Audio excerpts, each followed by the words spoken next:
Face à Benoît, Tatiana et Muriel, une professionnelle de la restauration et un consultant.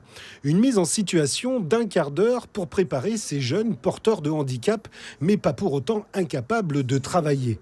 Pourtant, l'accès à l'emploi est compliqué pour eux et l'entretien d'embauche est souvent le premier obstacle sur une route semée d'embûches et d'a priori.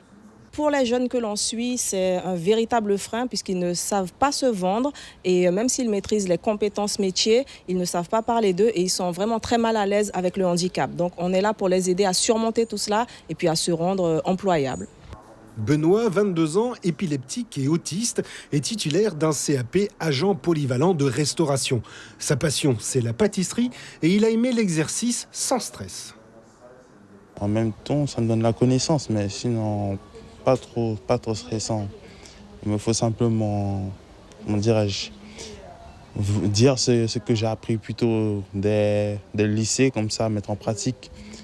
Comme ça, ils seront surpris en même temps de voir que les handicapés aussi peuvent aller loin. Il y a des patrons, on va dire en gros, qui n'ont pas envie trop embaucher, on va dire. Ils embauchent, mais quand ils entendent un handicap, ça ne leur donne pas trop envie.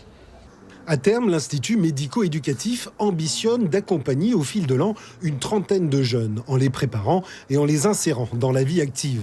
Le dispositif s'adresse aussi aux chefs d'entreprise et aux professionnels du sanitaire et social. Ceux présents ce matin sont déjà convaincus. Je les ai trouvés très bien et motivés, surtout motivés parce que derrière leur projet, en fait, il y a de la cohérence. Il y a de la cohérence et il y a vraiment de la motivation compte tenu de leur situation de handicap. Et je pense que ce sont des jeunes, s'ils sont bien accompagnés, ils peuvent devenir autonomes très très vite. Autonomes, capables et souvent plus investis que les personnes dites valides, simplement parce qu'ils en ont bavé généralement 2 fois plus face aux études et dans la recherche d'un emploi.